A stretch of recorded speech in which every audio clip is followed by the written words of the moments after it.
और शायद देश के अंदर भी अभी आजकल सारी की सारी हवा, सारे का सारा आबा पूरा उल्टी डायरेक्शन में जा रहा है कि पक्के कर्मचारियों को कम करते जाओ और कच्चे कर्मचारियों को बढ़ाते जाओ। जैसे जब हमारी सरकार बनी थी तो उस टाइम सरकारी स्कूलों की बहुत बुरी हालत होती थी और पूरे देश में ये माहौल था कि सरकारी स्कूल अब बंद करो, उनको प्राइवेटाइज कर दो, प्राइवेट कंपनियों को दे दो, कॉरपोरेट्स को दे दो, वो चलाएंगे, सरकार स्कूल नहीं चला सकती। प्राइवेट अस्पताल बंद करो, सरकारी अस्पतालों को प्राइवेट वालों को दे दो, सरकार अस्पताल नहीं चला सकती। हमने आके साबित कर दिया भाई सरकार अगर चाहे और सरकार अगर ईमानदार हो तो सरकार स्कूल भी चला सकती है, अस्पताल भी चला सकती है।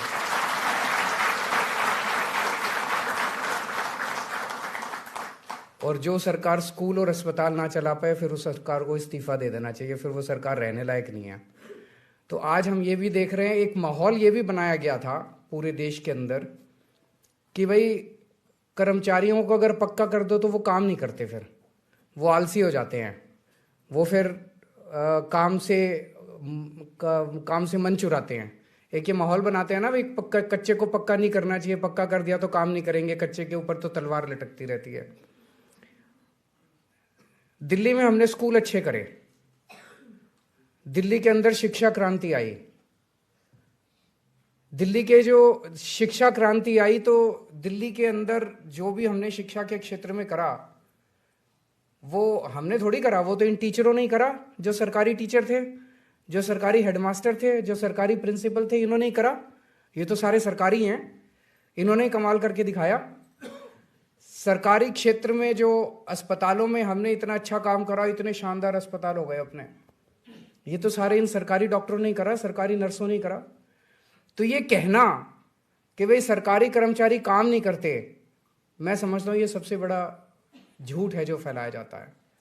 अगर हम सरकारी कर्मचारियों के साथ अच्छे से उनकी समस्याओं को दूर करेंगे, सरकारी कर्मचारियों के साथ मिलके काम करेंगे, तो सरकारी कर्मचारी जितना काम करते हैं उससे ज़्यादा काम मेरे को नहीं लगता कोई भी करता है प्राइवेट सेक्टर में।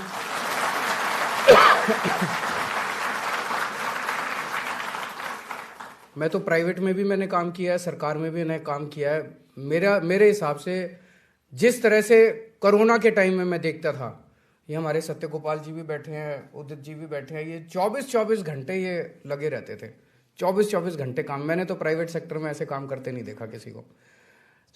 ये मिथ भी अपने को तोड़ना है। आज आप 700 कर्मचारी पक्के हो रहे हो और मैं पूरी दुनिया के सामने कह रहा हूं कि ये 700 कर्मचारी अभी तक जब तक कच्चे थे उस टाइम जितना काम करते थे अब उससे दुगना काम करेंगे जब ये पक्के हो गए, क्योंकि अब इनको एक तरह से सिक्योरिटी आ गई, ये खुश हैं, दिल से काम करेंगे अब ये।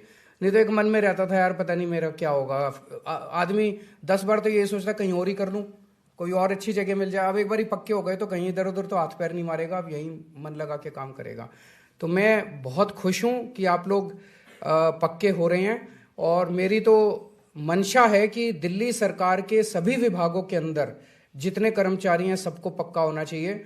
लेकिन आप लोग जानते हो दिल्ली सरकार की पावर बहुत कम है, दिल्ली सरकार की हमारी बहुत सारी पावर नहीं है, केंद्र सरकार के पास दिल्ली के बारे में बहुत सारी पावर है। आप लोगों को हम कर पाए क्योंकि दिल्ली जल बोर्ड एक स्वायत्त संस्था है, वहां पे जल बोर्ड सारे निर्णय लेता है, बोर्ड सारे निर्णय लेता है, केंद्र सरकार का उसमें कोई दखल अंदाजी नहीं होती। तो आप लोगों को कर पाए, पर हमारी पूरी कोशिश रहेगी केंद्र सरकार से जहां जहां जरूरत पड़ेगी हम बात करेंगे और हम कोशिश करेंगे कि अन्य विभागों के अंदर भी एक तरह से एक बड़ा काम आज शुरू हुआ है कि सरकार, दिल्ली सरकार जो है ना केवल जनता का ख्याल रखती है, अपने कर्मचारियों का भी ख्याल रखती है, हमारे साथ काम करने वालों का भी ख्याल रखती है। तो जल बोर्ड से आज बहुत बड़ा काम शुरू हुआ है, इसकी गूंज पूरे देश के अंदर जाएगी, पूरे देश के अंदर भी अब मांग उठे, भाई दिल्ली के अंदर हो सकते हैं तो हमारे यहाँ क्यों नहीं हो सकते, दूसरे राज्यों में क्यों नहीं हो सकते, वो भी कहेंगे और दूसरी सरकारों को भी करना पड़ेगा।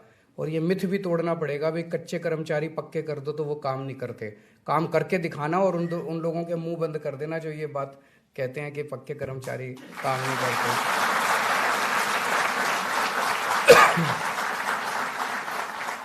मैं आप सब लोगों को बधाई देता हूं और उम्मीद करता हूं कि आपके परिवार के सब लोग भी खुश होंगे और आप फलें फूलें, खूब खुश रहें, स्वस्थ रहें, खूब बरकत हो आपके परिवार में। बहुत बहुत शुक्रिया।